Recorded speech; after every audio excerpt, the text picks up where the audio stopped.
जय श्री कृष्ण, जय महालक्ष्मी।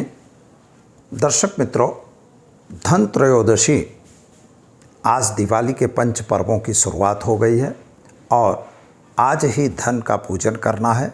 यानी धन त्रयोदशी की शुरुआत आज से 5 दिन का यह पर्व रहता है, जिसमें धन त्रयोदशी, नरक चतुर्दशी, दीपावली, भाई और मतलब कार्तिकेय के प्रथम दिवस यानी वैस्ता वर्ष यानी यहाँ के लिए नव वर्ष, और इसके बाद दूसरा गोवर्धन पूजा भी उसे कहते हैं, और दूसरा दिन जो होता है वह भाई दूज। इस तरह से 5 पर्व विशेष मनाए जाते हैं।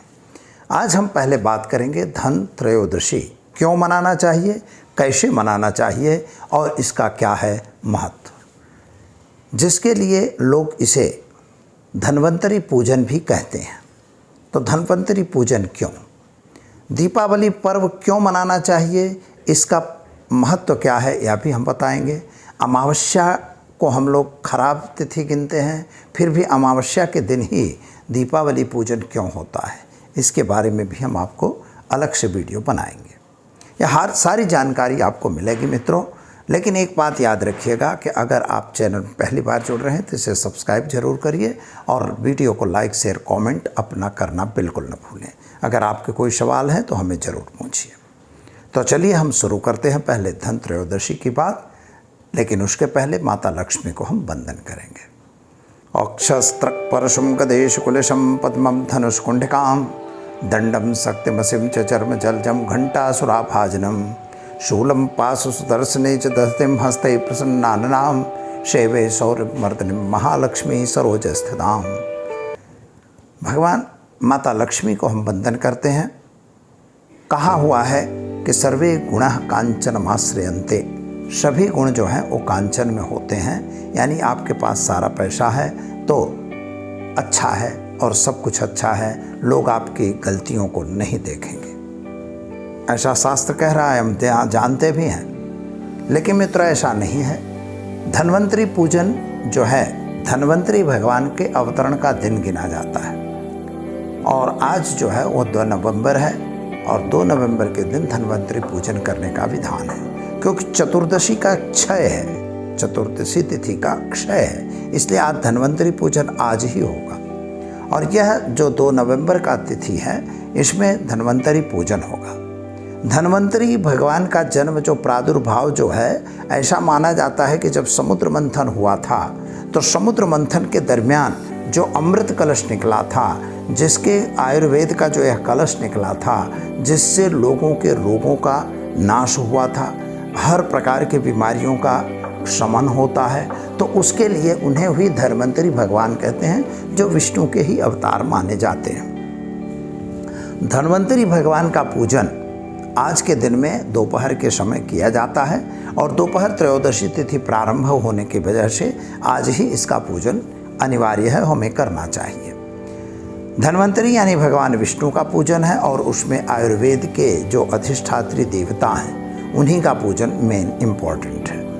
मित्रों, संक्रमण काल है, बहुत सी बीमारियां हैं, कुछ असाध्य बीमारियां हैं, सभी बीमारियों पे विजय प्राप्त करने के लिए धन्वंतरी भगवान का पूजन करना चाहिए और आयुर्वेद के उन अधिष्ठात्री देवता का हमें पूजन करना चाहिए। उनको मंत्रोच्चारों के द्वारा, साथ ही में उनके विविध प्रकार से अबीर गुलाल कुमकुम चावल चंदन से उनका पूजन करना चाहिए, आरती वगैरह करनी चाहिए और लोग सभी बड़े उत्साह के साथ यह काम करते हैं। यह जो धन त्रयोदशी, इसे भी इसीलिए से धन्वंतरी के साथ धन त्रयोदशी भी कहा जाता है। अब धन त्रयोदशी यानी आज धन के 3 दिन का ऐसा पर्व है जिसमें धन की प्राप्ति होनी है। और जो व्यापारी लोग हैं, बड़े बड़े व्यापारी जो हैं, वो ये लोग क्या है, अपनी गादी बिठाना, गादी उठाना, इसके भी मुहूर्त हमने दिए हुए हैं। लेकिन ये जो गादियाँ का परंपरा है, तो आज धन का पूजन करने का विधान है। इसके लिए अलग अलग परंपरा है। कुछ परंपराओं में क्या होता है कि रात्रि के दरमियान आप अपने घर में जो भी आपकी लक्ष्मी है, जैसे उसमें कोई दरदगीने हैं, आपके घर में कोई ऑर्नामेंट्स पड़े हुए हैं, गहने पड़े हैं, अथवा कोई नई चीज़ है, तो वो एक नई उसको लाके उसका पूजन होता है। और माता लक्ष्मी इसमें खास तौर पर श्रीयंत्र वगैरह लाया जाता है, श्रीयंत्र वगैरह का पूजन किया जाता है और अपने घर की ही लक्ष्मी का पूजन किया जाता है, जिसमें श्री सूक्त के मंत्रों का प्रयोग होता है और रात्रि सूक्त के मंत्रों का प्रयोग होता है। साथ ही में माता के अन्य और मंत्र भी हैं जिनका प्रयोग किया जाता है और इनकी मतलब विधिवत पूजन जो है किया जाता है। षोडशोपचार पूजन करके, आरती वगैरह करके, मंगलाचरण वगैरह करके प्रसाद मिठाई वगैरह बांटी जाती है। तो इस तरह से भी आप भगवान माता का पूजन जो है, माँ जो धन देवी हैं उनका पूजन आप कर सकते हैं, जिसे हम लक्ष्मी के रूप में भी मानते हैं। अब यहाँ एक बात यह होती है कि ये धन पूजन कहीं कहीं की परंपरा क्या है कि कोई चीज़ खरीदी जाएगी। आज धनवंतरी, आज धनतेरस होने से कोई नई चीज़ का कोई लोग खरीदते हैं, चाहे वह चांदी का सिक्का खरीदे, सोने का सिक्का खरीदे, चाहे बर्तन वगैरह खरीदते हैं, जो भी उनके कैपेसिटी है। देखिए इसमें ऐसा नहीं होता, आपकी जो भी कैपेसिटी है उसके हिसाब से आप वस्तु खरीद सकते हैं। वह खरीद के और उनका भी पूजन करते हैं। हमारे घर में धन आया, ऐसी भी उनकी मान्यता है कि जो धन आज लाया जाएगा वह धन हमारा अविरत रूप से वृद्धि करता है, इसलिए उसमें वृद्धि करने के आशय से भी धन पूजन किया जाता है। और धन्वंतरी त्रयोदशी में, मेन धन त्रयोदशी में यह पूजन इम्पॉर्टेंट होता है। इसमें भी नियम तो यही है कि उनको अबीर, गुलाल, कंकु, चौवल, चंदन से आप पूजा करिए। ख़ास तौर पे पुष्प लीजिए, कमल पुष्प लीजिए। कुछ लोग उसमें हवन वगैरह भी करते हैं, जैसे शिव सूक्तों के पाठों का हवन होता है और लक्ष्मी के मंत्रों का हवन होता है। ओम श्रीं ह्रीं श्रीं कमले कमलालय सीधा सीधा श्रीं ह्रीं श्रीं महालक्ष्मी नमः, इन मंत्रों का भी हवन किया जाता है, यानी लक्ष्मी प्राप्ति के लिए। क्योंकि एक बात याद रखिए मित्रों कि सर्वे गुणः कांचन माश्रयन्ते, सभी गुण कांचन में हैं, लक्ष्मी में ही हैं, इतना याद रखिएगा। तो इसीलिए उसमें कहा भी है कि आपको कुछ भी करना है, यज्ञ करना है, हवन करना है, भोजन करना है, कपड़े पहनना है, जो भी देना है, तो जब तक पैसे नहीं होंगे तो कुछ नहीं मिलने वाला। जो आपको दान भी दे रहा है, आपको दान भी देना है, तो आपके पास पैसे होने ज़रूरी हैं। इसलिए लक्ष्मी का पूजन करना चाहिए। मुहूर्त के हिसाब से हम सामान्य रूप से अच्छे चौघड़िया में अथवा अच्छी होरा में हमें लक्ष्मी जी का पूजन करना अनिवार्य होता है। हमें करना भी चाहिए कि जो अच्छा समय हो उस समय में हमें माता लक्ष्मी का पूजन करना चाहिए। कुछ लोग संध्या समय में करते हैं और कुछ रात्रि के समय में करते हैं। रात्रि के समय भी जैसे तुला राशि, एक नियम है कि अगर तुला राशि में चंद्रमा आ गए तो वह राशि में होने से आपका यह जो किया गया कर्म है यह ज़्यादा फलदायी होता है। इसके पीछे एक वैज्ञानिक तथ्य है, ज्योतिषीय तथ्य भी है कि जैसे हम जानते हैं कि चतुर्थ भाव का स्वामी जो है चंद्रमा होता है। मेष लग्न से अगर गिना जाए तो चतुर्थ का स्वामी चंद्रमा हुआ, पंचम भाव का स्वामी सूर्य होता है और तुला राशि जो है वह सप्तम भाव की मालिक हुई। और आज चंद्रमा जब तुला में आए यानी सप्तम भाव में गए, सप्तम भाव का मालिक जो है शुक्र होता है, शुक्र यानी ऐश्वर्य हुआ। और यहाँ पर आत्म तत्व और विद्या तत्व दोनों तत्व बढ़ते हैं, यानी लक्ष्मी भी बढ़ती हैं और साथ ही में एक बहुत अच्छा संयोग कहा जाता है, जिसे हम एक प्रकार से क्या कह सकते हैं कि यह एक अलौकिक संबंध है कि चतुर्थेश, पंचमेश और सप्तमेश, यानी बुद्धि तत्व भी आ गया आपका, विद्या तत्व भी आ जाता है, सुख है यानी सुख तत्व भी आया, मातृ तत्व भी आ गया और सप्तम तत्व यानी आपका जो साथीदारों का तत्व भाग है, यानी पत्नी का भी भाव आ जाता है। यहाँ पर देखिए दो भाव है। केंद्र जो होते हैं, सिंपल रूप से अगर देखें तो ज्योतिष में केंद्र को विष्णु का प्रतीक माना जाता है और त्रिकोण को माता का प्रतीक माना जाता है, लक्ष्मी का।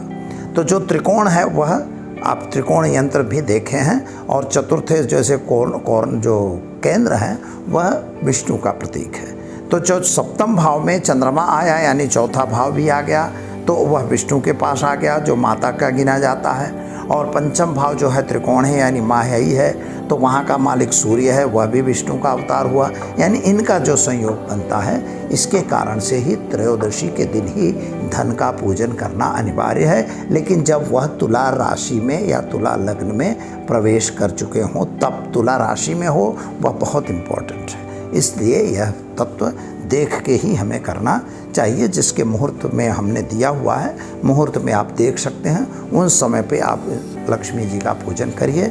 अपने घर में जितनी लक्ष्मी है उसको रखिए, उस पर पानी वगैरह छाटिए। अब चाहे नहलाइए, नहलाने धोने की आवश्यकता नहीं होती, लेकिन फिर भी पानी वगैरह छाट के उनको अबीर कंकु चावल चंदन पुष्प वगैरह से पूजन करिए। धूप दीप नैवेद्य करिए, नैवेद्य में अच्छी मिठाइयाँ वगैरह लाइए और उनकी आरती वगैरह उतार के और उनका दर्शन करके प्रणाम किया जाता है। ऐसा करने से आपके घर में लक्ष्मी की वृद्धि होती है। श्री सूक्त के मंत्रों का पाठ है और श्री सूक्त के मंत्रों का हवन इत्यादि भी आप कर सकते हैं। इससे भी घर में लक्ष्मी की स्थिरता प्राप्त होती है। महालक्ष्मी अष्टक का पाठ भी करना यह खूब ही फलदायक है, यह जरूर करना चाहिए। कुछ लोग कनकधारा मंत्रों से भी उनका आवाहन और स्तुति करते हैं, आप भी कर सकते हैं। तो मित्रों, इस तरह से धन त्रयोदशी का पूजन करना चाहिए और मिठाई वगैरह बांट के लोगों में आनंद और हर्ष का प्राप्ति करते हैं। साथ ही में फटाखा वगैरह भी जो फोड़े जाते हैं, आजकल लोग इस पर प्रतिबंध लगा रखे हैं सरकार वगैरह, तो लेकिन फिर भी थोड़ा बहुत आवाज़ करके फटाखा इसलिए फोड़ा जाता है कि चारों आसपास के इर्द गिर्द में हमारे जो कोई अनिष्ट तत्व हों तो वो भाग जाएं, इसलिए ऐसा किया जाता है। तो हमें यह भी करके और माता लक्ष्मी का स्वागत करना चाहिए। जैसे शादी वगैरह में फटाखड़े फोड़ के स्वागत होता है, उसी तरह से आप भी माँ लक्ष्मी को अपने घर में आमंत्रण के लिए आप उनका मतलब स्वागत कर सकते हैं। तो दर्शक मित्रों, वीडियो आपको कैसा लगा आप निश्चित तौर पर हमें कमेंट बॉक्स में भेजिए और साथ ही में नहीं है आपके अगर कोई सवाल हैं तो हमें प्रश्न भी हमारे नंबर पर दे सकते हैं। तो दीजिए दुर्गा प्रसाद शास्त्री को इजाज़त। धन लक्ष्मी आपके घर में स्थिर रहे, इसी आशीर्वाद के साथ नमस्कार।